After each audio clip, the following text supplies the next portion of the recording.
Why did Wales erupt into a national revolution in the year 1399, which burned the country to the ground over the next 2 decades, the longest national revolt in Europe of the entire Middle Ages?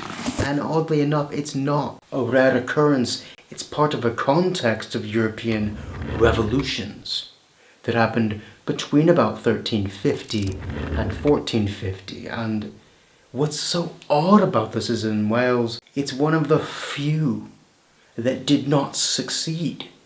That's odd. Because in the Czech Republic, in Romania and Sweden, in the Baltic states, there were other type of movements that succeeded. But Wales did not, and that left a scar upon us for centuries, defining how we thought about ourselves in relation to the colonial regime. This is Benjamin, and today we're taking a look at the years before this revolution and the tension building up to it to prepare the ignition in Welsh society of this fire.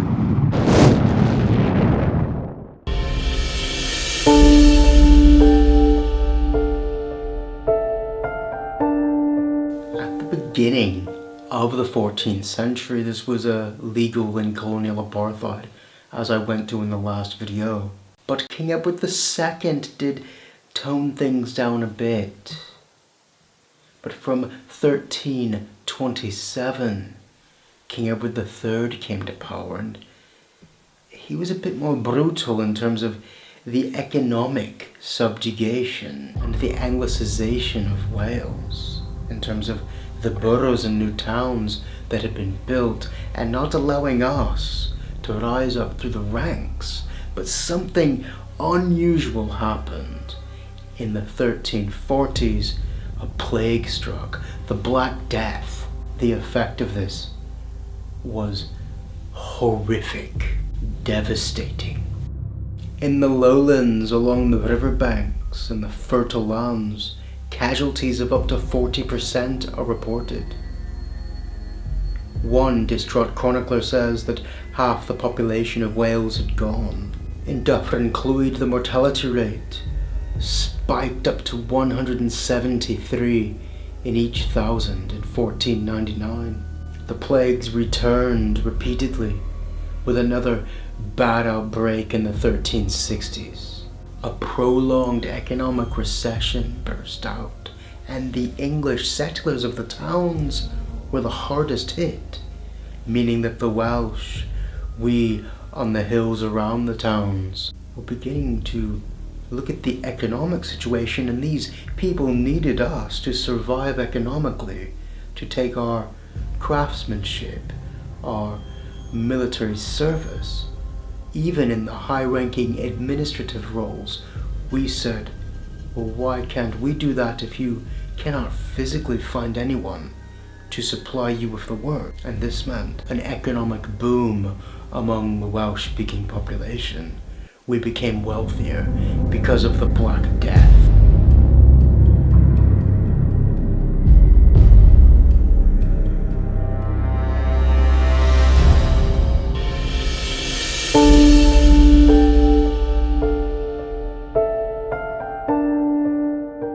This coincided with a prolonged economic depression, with brief bursts of prosperity running into the 1370s. But in the last quarter of the century, there was an upsurge. The plague, which had taken a population, caused in the next generation a population boom, specifically amongst we Welsh, and the English were depleted, and so we became majority in new areas. The traditional settlements scattered of the kindred and the Cenedl, this broke down.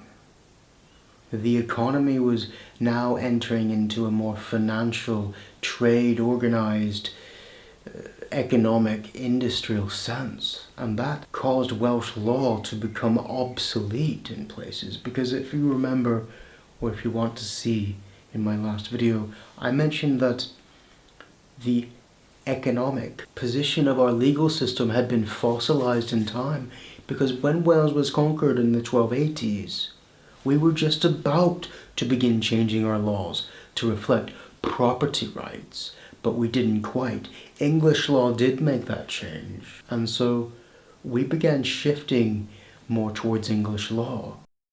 The land market opened up for this squirearchy. And in places, the distinction between unfree and free lost all meaning. The economic situation was no longer suitable for this serf, borderline slave population.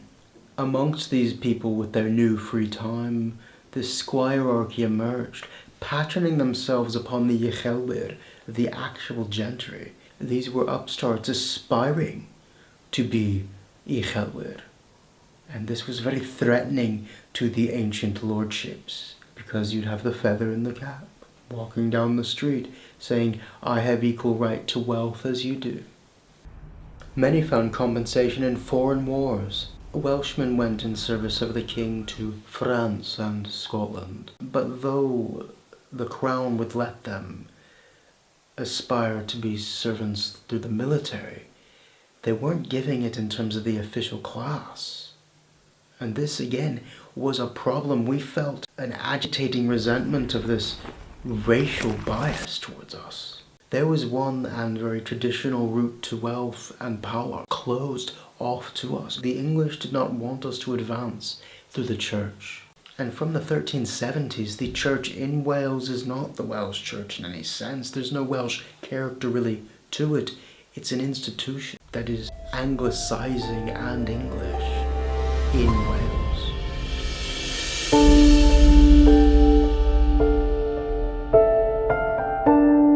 And there's poetry at this time which is beyond the scope of this video, but in brief, some of it was anti-clerical, which was completely new, being anti-church officials. But there were orders of monks coming into Wales preaching piety, kind of social justice, moral, holier than thou, arm's length. You've got to be good, things will come after this world, you are damned kind of nonsense.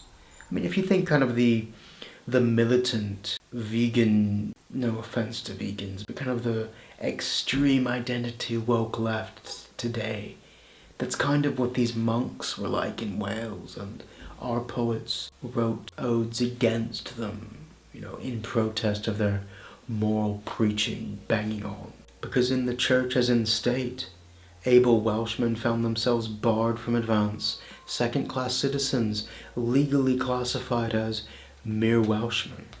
I should note, as is relevant to this book, When Was Wales by Gwyn A, he does go into Lawgoch's cywydd to the labourer, a llafurwr.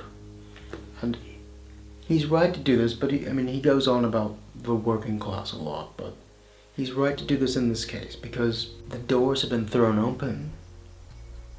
The competition had been killed, and so the generation after the Black Death, there was a population boom, as I was saying, and the workers were able to get a better deal and accrue some sense of power through lack of competition. It's because of this that we're able to get poets seeing the value of these people for the first time really in our history. Maybe it had not been documented before, maybe it existed, but it appears at this moment to be quite new to look at workers this way, with admiration. And there was another kind of poetry which is more relevant to this discussion with the decades before Owain Glyndŵr, the breed. This was prophetic poetry drumming up support of the prophecies of Merlin of Arthur, having been promised that we would reconquer Britain, push out the English from our island. These poets were drumming up prophecy to uchelwyr, to gentry and the squirearchy, telling them it could be you. And it's very noteworthy that we're not harking back to the Llywelyns. There's no nostalgia for what was before independence, really. There's a faint bit, but it's not like, and the English authorities clearly don't like this. The Bryd, it's an underground verse, anti-English, drawing on a vast store of lore, prophecies, expressly political, evoked in the terms of a political redemption through a messiah from this English foe. Oh, it is...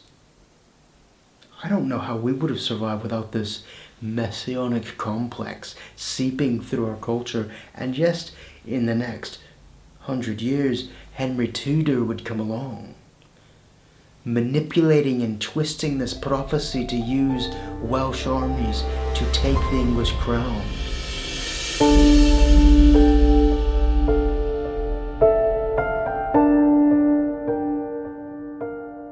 One major source of alarm for the English authorities were that Welshmen were not just enlisting in English armies to fight the French, but we were enlisting in French armies to fight the English, to advance our position and gather troops, training to prepare invasions to liberate Wales from their rule.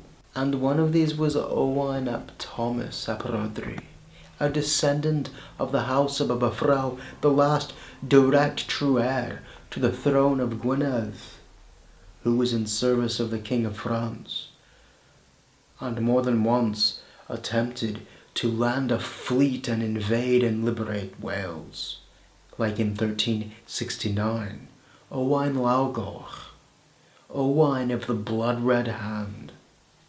Ooh, that's a good name for a warrior king, isn't it? Owain de Gaul in France. Twice he actually sailed from Harfleur, but was called back. In the end, the English took his threat seriously and sent John Lamb, who spoke Welsh, and this was used to win over Owain Lawgoch's trust. And he slit his throat behind his back in 1378 in Mortagne-sur-Mer. But it's important because it shows there was a consistent effort, decade by decade almost, to do this before Glyndŵr came along.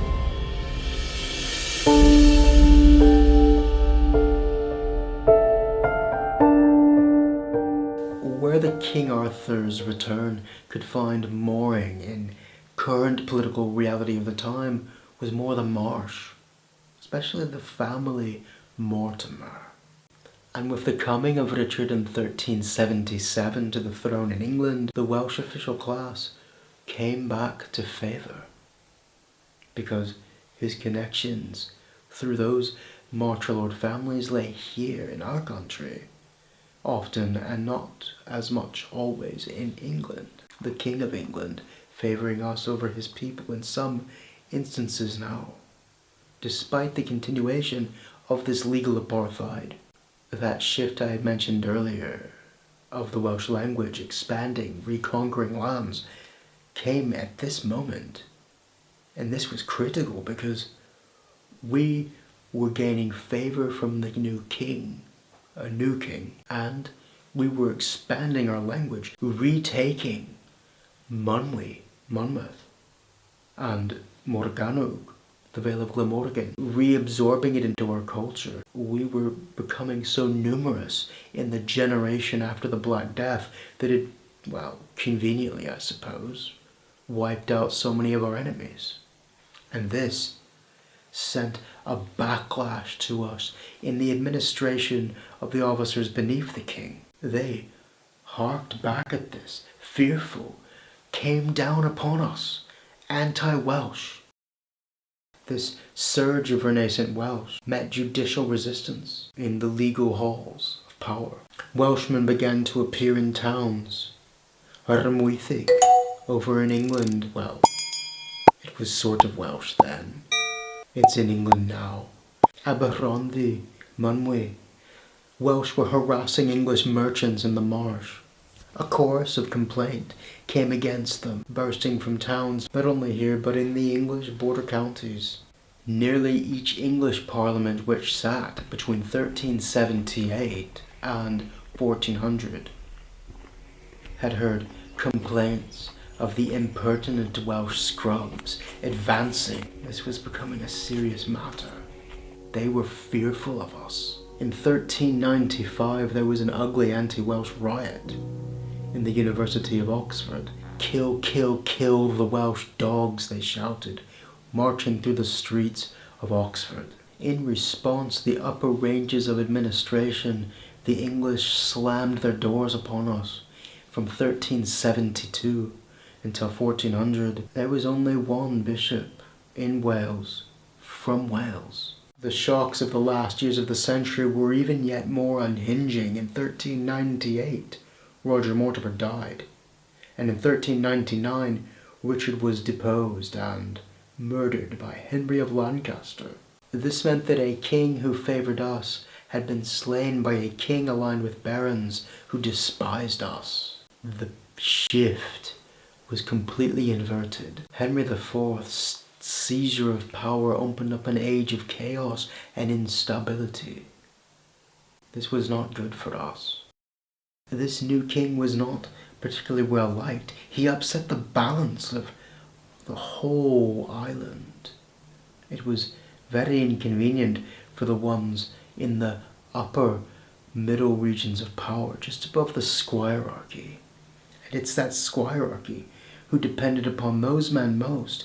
And across Europe, this same kind of chaos is erupting, and that squirearchy and lower gentry are the ones we see time and time again bursting into revolution. And it's about to happen with us just the same because of that wider European context. There's a schism between Avignon and Rome in the church. England is going with Rome. Avignon is French, and they're seeming a bit friendlier to us, and we begin looking toward the factions in the church which are opposed to England. This revolution did not just come out of thin air, it's brewing. The tension is thick enough to cut skin. And when Henry IV made his son the Prince of Wales, a French knight commented, "I think he will need to conquer Wales if he must have it." How ironic this was in the decades building up to our national revolution. It was an astute observation. There was a tension in the air. Even the French could see Wales was on the verge of revolution. In the 1390s, Lord Caerhun was saying there were disturbances. There were riots in Dyffryn Clwyd. In Meirionydd, administrators are noticing that local Welsh are stealing tools and weapons across southern Gwynedd. Across Wales there's eerie murmurings. The justices in Caernarfon state that there is a series of letters, a whisper of connections between Wales and Scotland, rumours of talk of open revolution, or rebellion as they put it, but it was to be a revolution. Joan of Arc saw angels in this period before being burned alive. I wonder what Owain Glyndŵr saw in Powys, because he had to have seen something to think that he could do it. We come to him next time. Diolch yn fawr iawn am wylio. Thank you very much for watching. As some of you might have known already, I have a Patreon page. Here is the list of people who do contribute. Thank you very much. And this is helping keeping this channel going. If you would like to contribute, I'll put a link down below. Or if you'd like to give a super like, join part of the community membership. Those are options available to you as well. Please don't forget to like, subscribe, hit the bell notification, and leave a comment if you have a question or anything you're interested in. Please let me know. Hey, diolch am wylio. Thank you for watching.